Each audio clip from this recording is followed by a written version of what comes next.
എല്ലാവർക്കും നമസ്കാരം. അക്ഷയ സെൻ്ററുകൾ സർവീസ് ചാർജ് ഈടാക്കരുത് എന്ന് ഈ ദിവസങ്ങളിൽ ഒരു കോടതി വിധി വന്നു. അപ്പോൾ ഇതുമായി ബന്ധപ്പെട്ട് ചില വിഷയങ്ങൾ സംസാരിക്കാനാണ് ഞാൻ ഇന്ന് ആഗ്രഹിക്കുന്നത്. അക്ഷയ സെൻ്ററുകൾ ഞാൻ മനസ്സിലാക്കുന്നത്, ഒരു അക്ഷയ സെൻ്റർ തുടങ്ങണമെങ്കിൽ 300 സ്ക്വയർ ഫീറ്റ് ഉള്ള റൂം വേണം. അതിന് ഗവൺമെൻറ് പറഞ്ഞിരിക്കുന്ന കളറുള്ള പെയിൻറ്റിങ് വേണം, കളറുള്ള ബോർഡ് വേണം, സമയാസമയങ്ങളിൽ ആ ബോർഡ് പുതുക്കണം. ഇതിനേതാണ്ട് ഓഫീസർമാർ ജില്ലയിൽ നിന്ന് മാസാമാസങ്ങളിൽ വരും. അവർ വരുമ്പോൾ ഇതിനകത്ത് ഒരു കുറവും പാടാൻ പാടില്ല. 1 രൂപയുടെ ഫോട്ടോസ്റ്റാറ്റ് എടുക്കുന്നതിന് വരെ ബില്ലെഴുതണം. ഇങ്ങനെ 100 കണക്കിന് നിയമങ്ങൾ ഇവർക്കുണ്ട്. എന്നിട്ട് ഇവർ സർവീസ് ചാർജ് ഈടാക്കരുതെന്നൊരു കോടതി വിധിയും കൂടി ഇപ്പം വന്നിട്ടുണ്ട്. അതിനെക്കുറിച്ച് എനിക്കറിയത്തില്ല, കോടതി വിധി അവിടെ നിൽക്കട്ടെ, ഉള്ള വിഷയം ഞാൻ പറഞ്ഞതേ ഉള്ളൂ. ഈ 300 സ്ക്വയർ ഫീറ്റ് ഉള്ള ഒരു റൂമിന് സെക്യൂരിറ്റി, അതിൻ്റെ ഫർണിഷിങ്, 3-4 കമ്പ്യൂട്ടർ, അതിൻ്റെ പ്രിൻ്ററുകൾ, അതിൻ്റെ പേപ്പറുകൾ, ഈ സർവീസിനിരിക്കുന്ന ആളുകളുടെ ശമ്പളം, കറണ്ട് കാശ്, ഇൻ്റർനെറ്റിൻ്റെ ഫീസ്, ഇതിൻ്റെ മെയിൻ്റനൻസ് ചാർജ് ആര് കൊടുക്കും? ഞാൻ കേരളത്തിലെ പൊതുസമൂഹത്തോട് ചോദിക്കട്ടെ, സർവീസ് ചാർജ് ഈടാക്കുന്നില്ലെങ്കിൽ ഇത് ആര് കൊടുക്കും? ഇനി അതിൻ്റെ മറ്റൊരു ഭാഗം കൂടെ പറയാം. ഈ അക്ഷയ സെൻ്ററുകളുടെ സേവനം സത്യത്തിൽ വില്ലേജ്, പഞ്ചായത്ത്, താലൂക്ക് ഉൾപ്പെടെയുള്ള പ്രധാനമായിട്ടും റവന്യൂ വിഭാഗത്തിൻ്റെ സ്ഥാപനങ്ങളുടെ പേപ്പർ വർക്കുകളാണ് ഇവർ ചെയ്യുന്നത്. ഈ പേപ്പർ വർക്കുകൾ സത്യത്തിൽ ആര് ചെയ്യേണ്ടതാണ്? നമ്മുടെ നികുതിപ്പണം എടുത്ത് നമ്മൾ ഉദ്യോഗസ്ഥന്മാരെ വെച്ചിരിക്കുന്നത്, ഇവർ ശരിക്കും ജനസേവകരെന്നാണ് ഇവരെ വിളിക്കുന്നത്. ഇവർ ചെയ്യേണ്ട പണി ഇവർ ചെയ്യാതെ ഇവരുടെ കൂട്ടത്തിലുള്ള ബുദ്ധിമാന്മാർ ഇത് സർവീസ് സെൻ്ററാക്കി വെളി കൊടുത്തു. സർവീസ് സെൻ്ററാക്കി വെളി കൊടുത്തപ്പം സർക്കാരിൻ്റെ ഒരു ഗ്രാൻറ്റും ഇതിനില്ല. ഉമ്മൻചാണ്ടിയുടെ ഭരണകാലത്തെങ്ങാണ്ട് ഓരോ ഓണക്കാലത്ത് 1000 രൂപ എങ്ങാണ്ട് കൊടുത്തിട്ടുണ്ട് ഇവർക്ക്. ഏതാണ്ട് 10,000-12,000 അക്ഷയ സെൻ്ററുകൾ കേരളത്തിലുണ്ട്. അപ്പോൾ ഇത് നടത്തിക്കൊണ്ട് പോകണമെങ്കിൽ മാന്യമായ ഒരു ചിലവുണ്ട്. ഇത് ആര് കൊടുക്കണം? ഇത് കൊടുക്കേണ്ടത് ഇപ്പോൾ ഇവിടുത്തെ പൊതുജനമാണ്. ഇനി ഈ പണി ചെയ്യേണ്ട ഉദ്യോഗസ്ഥന്മാർക്ക് ആര് ശമ്പളം കൊടുക്കണം? അതും ഇവിടുത്തെ പൊതുജനം കൊടുക്കണം. അപ്പം അങ്ങനെ വരുമ്പം ഇതെങ്ങനെ ടാലി ചെയ്യും? അതായത് ഈ സർവീസ് ചാർജ് ഈടാക്കുന്നില്ലെങ്കിൽ എങ്ങനെ ഈ പ്രസ്ഥാനം മുന്നോട്ട് പോകും? ഗവൺമെൻറ് കൊടുക്കുമോ? ഗവൺമെൻറ് കൊടുക്കില്ല. ആളുകൾ കൊടുക്കുകയില്ല. പിന്നെ ഇവർ വീട്ടിൽ നിന്ന് കൊണ്ടുവന്ന് നടത്തുമോ? അതെങ്ങനെ നടത്താൻ പറ്റും? അങ്ങനെയാണെങ്കിൽ ഇതിനെല്ലാം കൂടെ ഒരു പോംവഴി പറയാം. ഒന്നാമത്തെ കാര്യം എന്ന് പറയുന്നത്, ഇപ്പോൾ ഈ അക്ഷയ സെൻ്ററുകൾ 90% ഇരിക്കുന്നത് 2-ാം നിലയിലാണ്. ഈ പ്രായമുള്ള കാരണവന്മാരാണ് കൂടുതൽ ഈ അക്ഷയ സെൻ്ററിലോട്ട് പോകുന്നത്. മൊബൈലെ പണിയാൻ അറിയത്തില്ലാത്തവരും, കമ്പ്യൂട്ടറെ പണിയാൻ അറിയത്തില്ലാത്തവരും, ഇൻ്റർനെറ്റിനകത്തുള്ള പരിപാടി അറിയത്തില്ലാത്തുള്ള വയസ്സന്മാരും വയസ്സുകളുമായി പോകുന്നത്. ഈ 2-ാം നിലയിലോട്ട്, മുഖ്യമന്ത്രിക്ക് 2-ാം നിലയിലോട്ട് കയറുന്ന ലിഫ്റ്റുണ്ട്.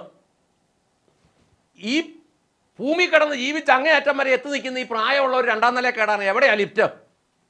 അവരെങ്ങനെ കയറും? എന്താ ഈ ജനാധിപത്യം എന്ന് പറഞ്ഞാൽ?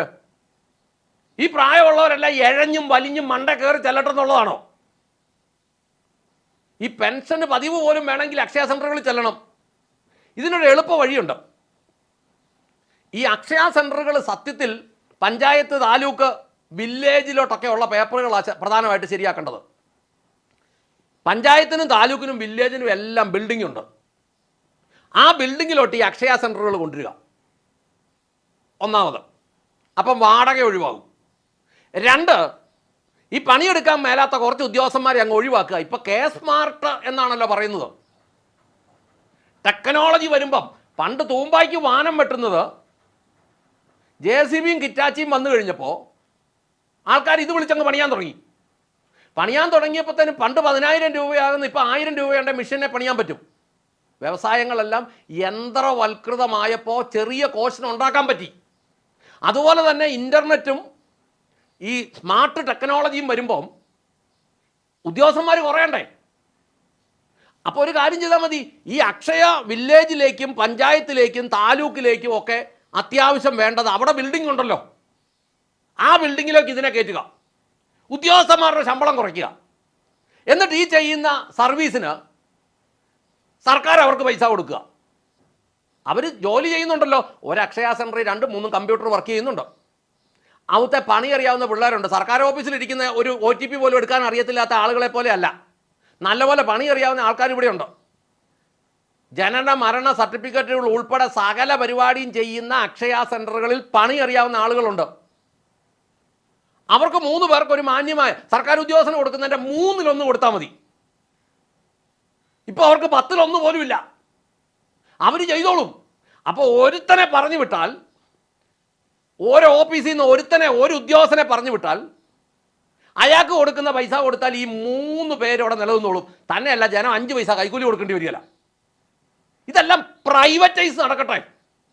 ഓൺലൈനിൽ ഇനി മുന്നിലോട്ടുള്ള തലമുറ പിള്ളേർക്ക് അവർക്ക് നേരിട്ട് ചെയ്യാൻ അറിയാം, അവർ നേരിട്ട് ചെയ്തോളും.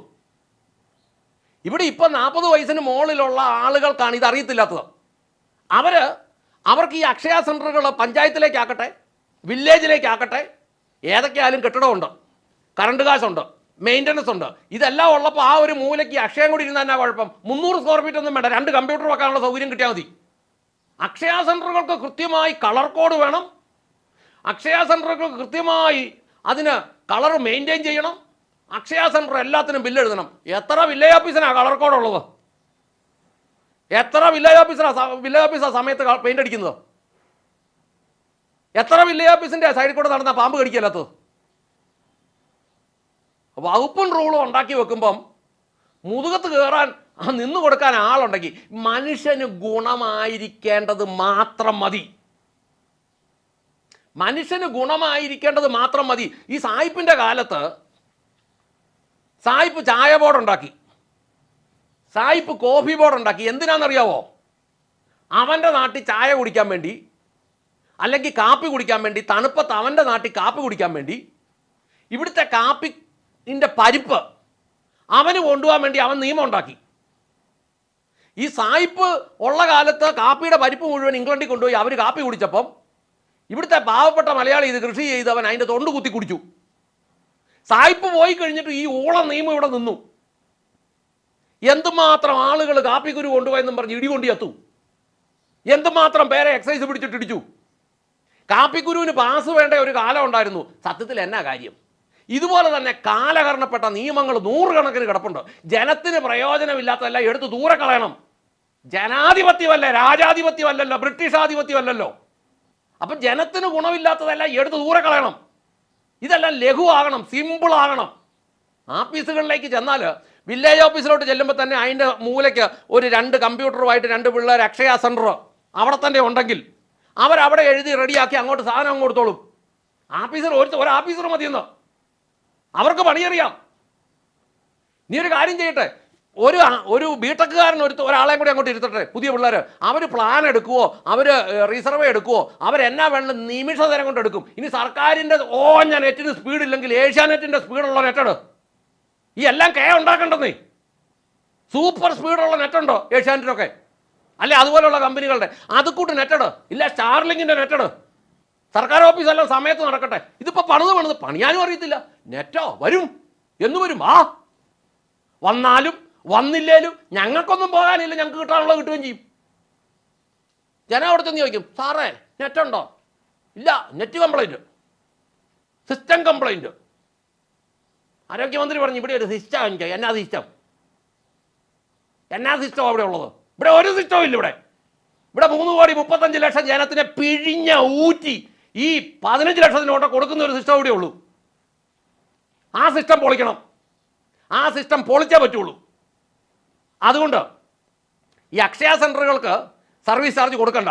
അക്ഷയ സെൻറ്ററുകൾ എല്ലാം വില്ലേജ് ഓഫീസിലോട്ടും പഞ്ചായത്ത് ഓഫീസിലോട്ടും താലൂക്ക് ഓഫീസിലോട്ടും കയറട്ടെ. ഉദ്യോഗസ്ഥന്മാരെ കുറേ പറഞ്ഞു വിടട്ടെ. എന്നിട്ട് അവർക്ക് കൊടുക്കുന്ന പൈസ ഈ അക്ഷയ സെൻറ്ററിൽ ഇരിക്കുന്ന പിള്ളേർക്ക് കൊടുക്കട്ടെ. ഒരു ഉദ്യോഗസ്ഥന് കൊടുക്കുന്നത് അക്ഷയ സെൻറ്ററിൽ ഇരിക്കുന്ന പിള്ളേർക്ക് 3 പേർക്കായിട്ട് വീതിച്ചു കൊടുത്താൽ മതി. ഈ നെറ്റൊന്നും വേണ്ട, പണ്ടാരം എല്ലാം കളഞ്ഞിട്ട് നല്ല 1ാം ക്ലാസ് ഓടി നിൽക്കുന്ന നെറ്റ് എടുക്കട്ടെ. കാര്യങ്ങൾ വൃത്തിയായിട്ട് പോട്ടെ. ജനത്തിന് വേണ്ടി ജനം ഭരിക്കുന്നതിനെയല്ല ജനാധിപത്യം എന്ന് പറയുന്നത്. സിസ്റ്റം പൊളിയട്ടെ. കാര്യങ്ങൾ യോഗ്യമാകട്ടെ എന്ന് പറഞ്ഞുകൊണ്ടും ആശംസിച്ചുകൊണ്ടും പ്രവർത്തിക്കാൻ തയ്യാറാകണമെന്ന് ഓർമ്മിപ്പിച്ചുകൊണ്ടും നിർത്തട്ടെ. നന്ദി, നമസ്കാരം.